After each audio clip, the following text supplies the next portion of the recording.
Indonesia. Sekali lagi, selamat malam Indonesia.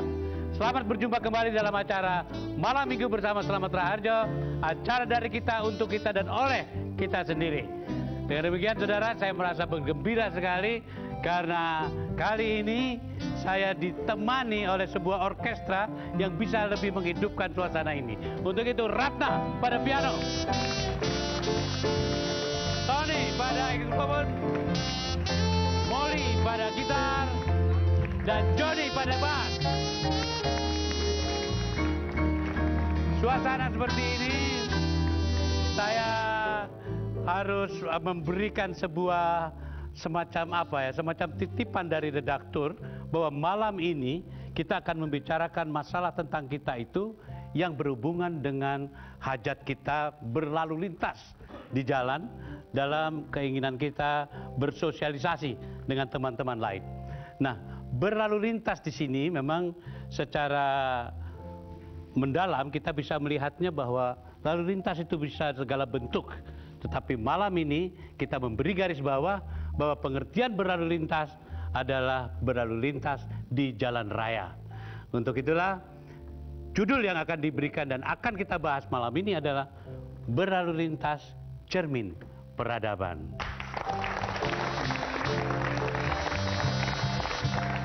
Dan untuk itu tidak berlebihan saya, karena malam ini saya mendapatkan tamu yang terhormat yang pasti sangat kompeten untuk menjawab itu. Bapak Brigjen Agung, saya nggak ngerti bahasa polisinya, Brigjen apa Pak? Brigjen Paul Agung. Terima kasih, selamat malam Pak. Lalu juga ada Ibu Ellen Estri Tangkudung. Betul Bu? Betul. Selamat malam. Di samping Ibu Ellen ada Bapak Kombes Pol Dr. Krisnanda Dwi Laksana. Betul Pak? Selamat malam, selamat datang di TVRI Pak. Nah, karena semua itu polisi dan pengamat dan juga rekanan polisi, saya menginginkan ada juga tamu kita yang di dalam hal ini mungkin bisa memberikan dasar atau platform dari percakapan kita hari ini, yaitu sosiolog Tamrin Amal Tomagola. Selamat malam Pak. Selamat malam. Wah. Dan di atas semua ini saya tidak akan berani memimpin acara ini kalau saya tidak ditemani oleh Charles Bronson Indonesia. Arswendo Atmawiloto. Wah. Tapi begini, karena sudah ada Mas Wendo yang biasanya itu memberikan menggelitik adrenalin kita supaya kita terangsang untuk mengadakan diskusi. Tapi di balik diskusi itu biasanya kita lelah. Kita memerlukan suara merdu. Dan untuk itu saya dibantu oleh Eliza. Selain Eliza ada Citra. Nah, ada Citra, ada Eliza, ada lalu lintas, teman-teman yang cantik dari Poluan. Maka tidak ada alasan saya untuk tidak memulai diskusi dan bahasan kita hari ini. Tapi sebelum kita memulai bahasan kita, marilah kita berikan waktu kita untuk mencermati dan mendengar karya redaktur TVRI. 1,5 menit karya TVRI. Ada pendapat mengatakan, jika ingin melihat kondisi sosial budaya dan juga disiplin sebuah bangsa, sederhana saja. Lihatlah bagaimana cara masyarakatnya berlalu lintas di jalan raya. Jika kemudian kita saksikan perilaku masyarakat kita di kota besar terutama, rasa prihatin dan malu memenuhi perasaan kita. Kita semua kehilangan kata-kata jika melihat kondisi dan realitas sehari-hari yang terjadi di jalan raya. Kemacetan, pelanggaran, dan semua persoalan nampaknya tumpah di jalan raya. Jika kita lihat dalam beberapa tayangan gambar yang direkam di sejumlah CCTV, pelanggaran lalu lintas sebenarnya bersumber dari pengendara kendaraan itu sendiri.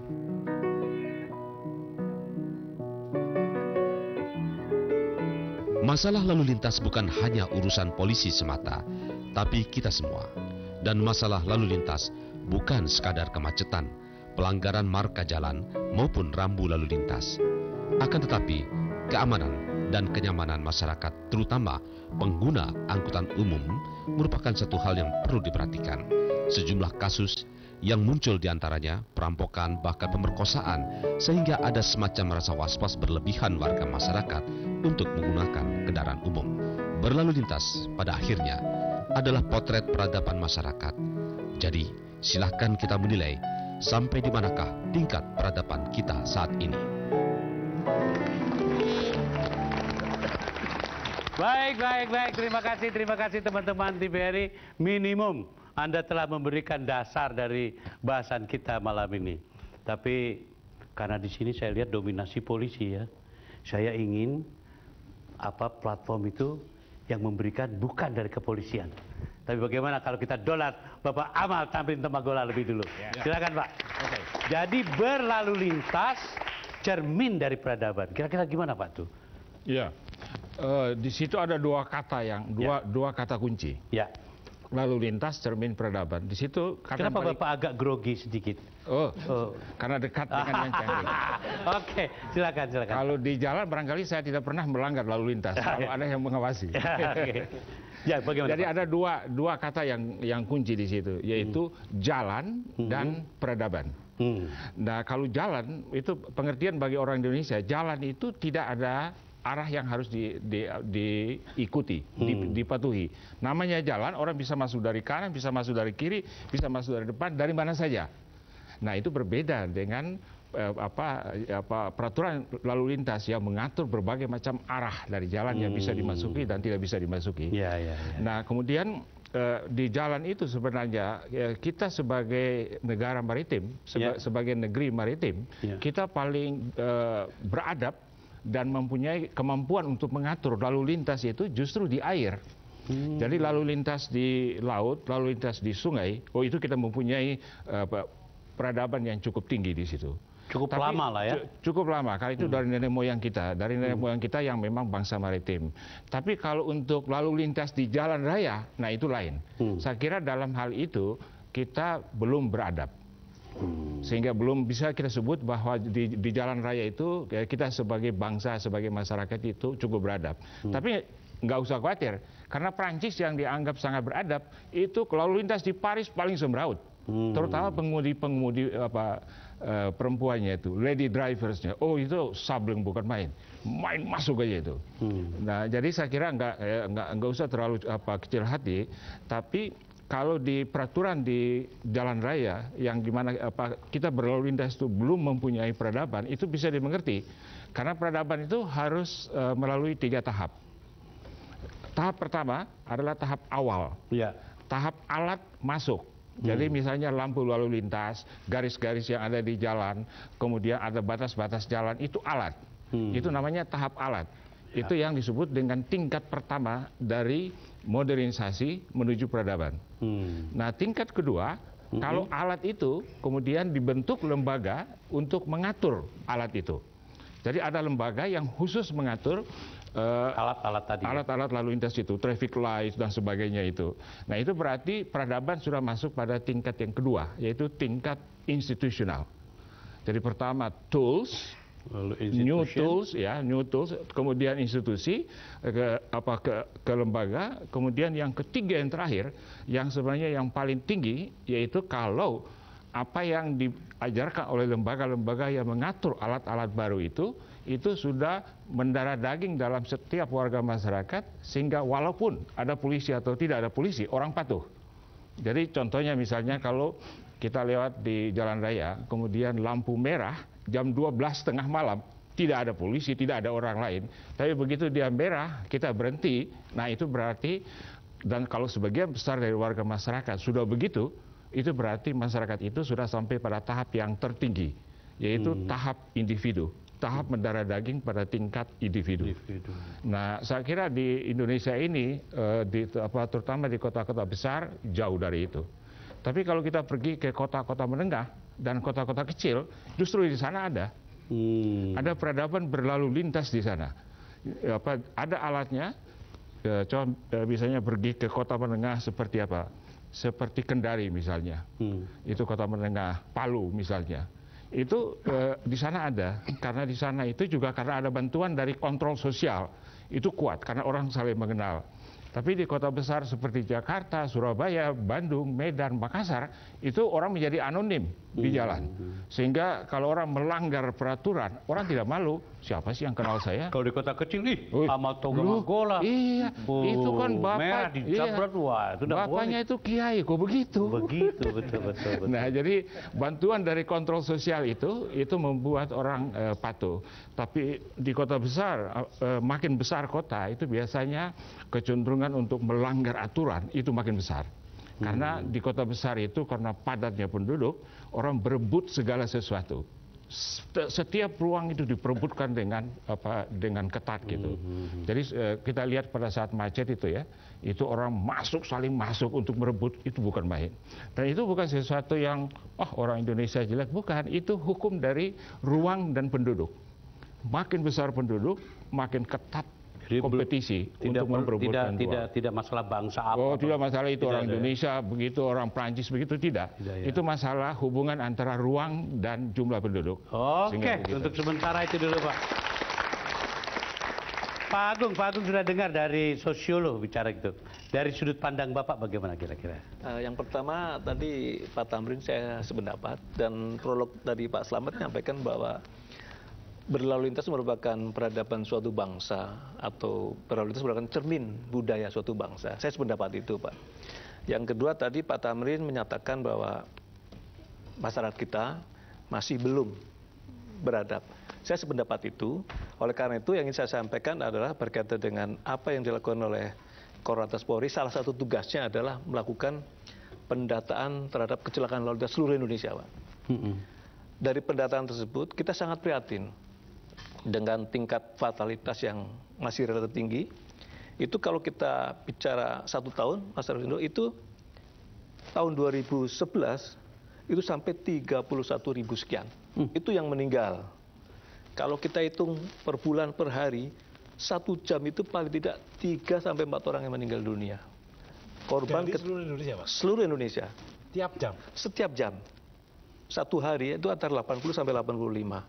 Nah, rasa keprihatinan ini, maka pemerintah dalam ini mengadopsi dari PBB, namanya Decade of Action, itu pada bulan April tahun 2011, mencanangkan bahwa pemerintah untuk mengadopsi Decade of Action melaksanakan kegiatan namanya Rencana Umum Nasional Keselamatan, Pak. Ada 5 pilar yang dibangun itu. Pertama, manajemen yang berkeselamatan. Yang kedua, jalan yang berkeselamatan. Yang ketiga, kendaraan yang berkeselamatan. Yang keempat, pengguna jalan yang berkeselamatan. Yang terakhir adalah post crash, jadi respon terhadap pasca kecelakaan. Itu juga penting, karena jangan sampai yang seharusnya tidak meninggal karena ketidaktahuan kita, di bawahnya yang harusnya lehernya garis gotong-gotong bisa meninggal. Itu juga, itu sekarang dilakukan rencana aksi tersebut. Dengan demikian maka tugas pokok polisi, khususnya polisi lalu lintas, ada 3. Yang pertama melaksanakan preventif, dan penegakan hukum atau represif. Nah, kita konsisten terutama yang preemptif ini, Pak. Kita sekarang sedang menggelorakan, yaitu suatu kegiatan untuk setiap orang menjadi pelopor keselamatan berlalu lintas dan budayakan. Tadi saya budayakan keselamatan sebagai kebutuhan. Apa kira-kira artinya? Iya deh, Pak. Terima kasih banyak, Pak. Bu Ellen, sebagai apa tadi Ibu? Dari saya pengamat, pengamat saya dari Universitas Indonesia dan juga Sekjen Masyarakat Transportasi Indonesia. Masyarakat Transportasi. Jadi bagaimana kalau dari sudut pandang Ibu itu bagaimana? Ada polisi sudah ngomong, sosiolog sudah ngomong. Ya, tentu saja saya juga mau ikut-ikut, itu ada 3, ada 5 ya. Kalau Ibu punya berapa? 6? 4 aja deh. 4 aja, oke. Ini kebetulan bahasa Inggris juga. Ada 4, itu diawali dengan engineering, education, encouragement, dan enforcement. 4E? 4E semua ya. Maksudnya begini, tadi ada lalu lintas dan peradaban. Bahwa lalu lintas itu tidak bisa kalau tidak diatur. Bagaimana cara mengaturnya? Yaitu dengan engineering. dengan suatu rekayasa. Rancang bangun. Rancang bangun, jalannya selebar apa, lampu lalu lintasnya itu berapa menit hijaunya, berapa menit merahnya, itu kan semua engineering. Kalau lebar pejalan kaki seberapa, nah itu engineering. Emang ada Bu pejalan kaki? Oh itu ya? Oh, nggak ada ya? Kayaknya kurang ya Pak ya. Ya, pejalan kaki itu menjadi suatu yang paling diabaikan di Jakarta apalagi ya Pak. Ternista ya. Ternista ya. Sehingga padahal semua perjalanan akan diawali dan diakhiri dengan jalan kaki Pak. Jadi kalau itu tidak ada, itu berarti memang kurang beradab ya. Tadi engineering. Kemudian itu sudah dibuat dengan lebar jalan, dengan engineering, dengan rekayasa yang benar. Tetapi harus ada yang kedua adalah education. Masyarakat harus tahu, diedukasi. Sebenarnya kalau lampu hijau itu jalan, atau lampu merah ya, lampu merah itu jalan atau berhenti sih? Sekarang banyak loh yang nggak tahu kalau merah itu harus berhenti Pak. Oh itu buta warna itu. Buta warna. Dan juga sebenarnya kalau ada rambu seperti ini, itu mesti ngapain sih? Ada es ya, terkena es coret. Itu kita kenalnya dengan letter S. Kenapa nggak bilang huruf S gitu ya? Letter S itu kan harus stop, misalnya tidak boleh stop ya, es coret. Nah itu harus diedukasi. Nah jadi harus tahu dari mana masyarakat tahu kalau tidak dikasih tahu. Nah kemudian setelah edukasi masih adalah tahapan lagi encouragement. Kita mengajak, memberikan pengetahuan, bukan pengetahuan, kepada masyarakat. Ayo, mari, itu yang disampaikan oleh Korlantas sekarang dengan semboyannya tadi jadilah pelopor keselamatan berlalu lintas. Jadi jadilah pelopor, itu kan encourage. Nah setelah itu bisa diberikan itu semua, baru yang terakhir enforcement itu, supaya ya penegakan hukum ya, supaya tadi faktor keselamatan itu menjadi utama. Karena kalau tidak ada tahapan itu, masyarakat tidak tahu, kemudian masyarakat tidak diajak, dan yang terakhir tadi yang melanggar-langgar itu tidak diberikan ditegakkan hukumnya dengan konsisten, dengan terus-menerus, karena sebenarnya bukan hanya pelanggaran hukum, ketidakdisiplinan, dan yang paling tinggi adalah tidak beretika. Itu menjadi hal-hal yang mengantarkan lalu lintas itu menjadi tidak beradab. Begitu ya. Untuk sementara begitu dulu Bu ya. Oke, terima kasih banyak Ibu. Pak Kris ya, mendengar apa yang disampaikan Bu Ellen nih, sepertinya faktor ignorance menjadi sangat dominan ini. Ada ignoransi ya di dalamnya itu. Itu gimana Pak Kris? Jadi saya sependapat dengan pembicara yang sebelumnya Pak. Sebetulnya kalau menurut saya ada satu hal yang kurang tepat dalam melihat lalu lintas itu sendiri.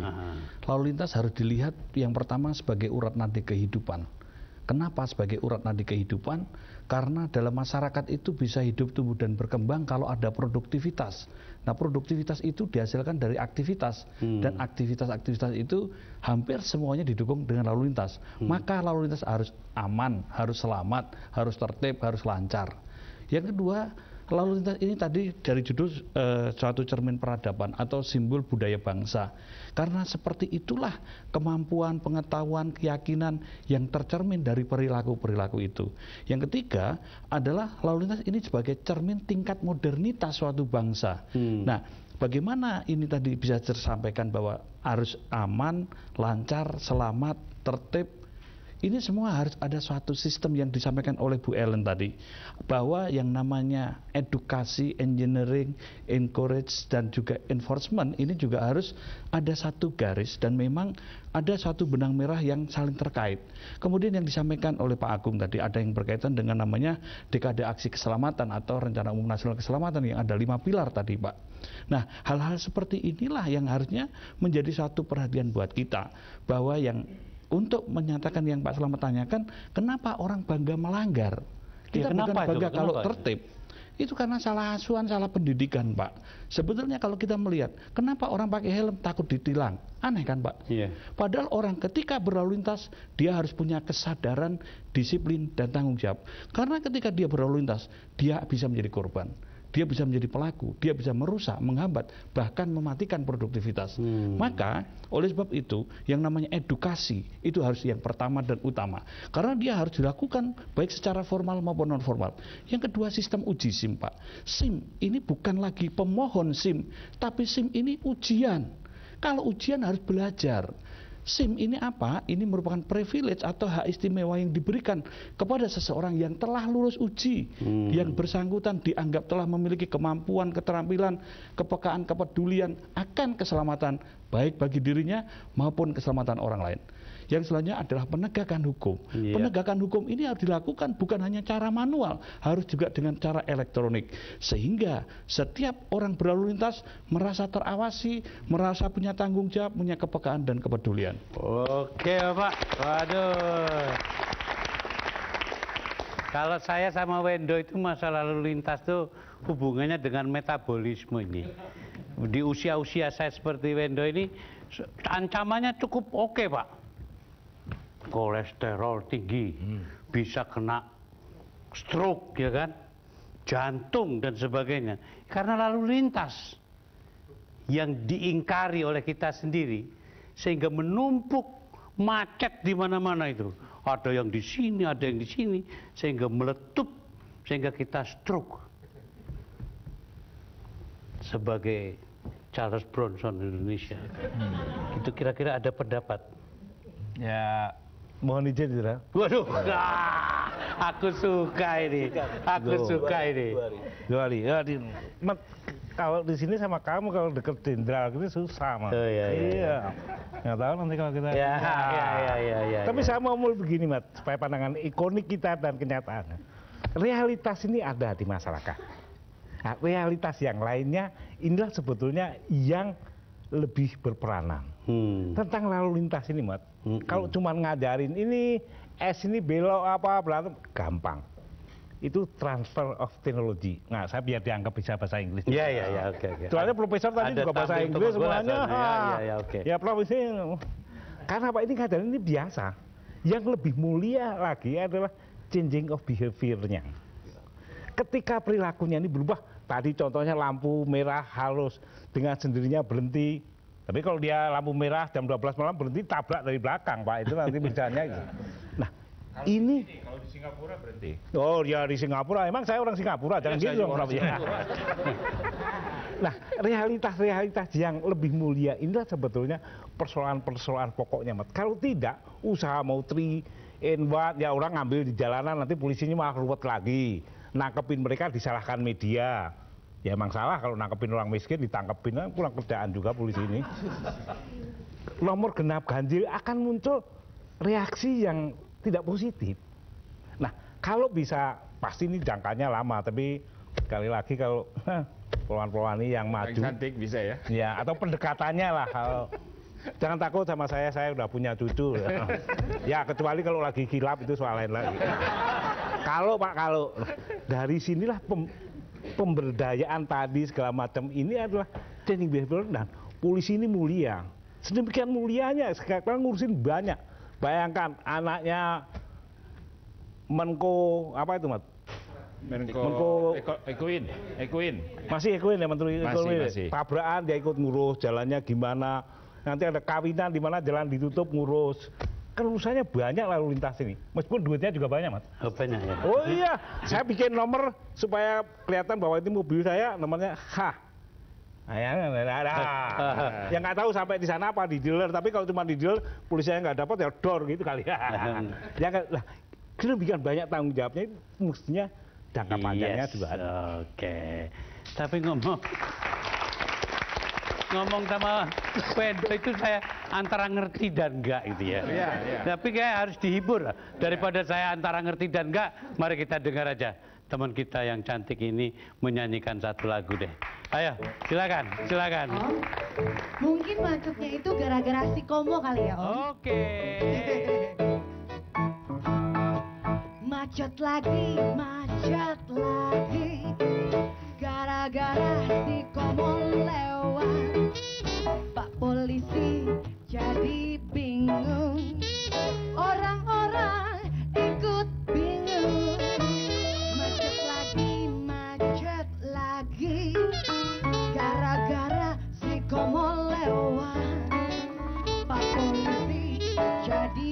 bingung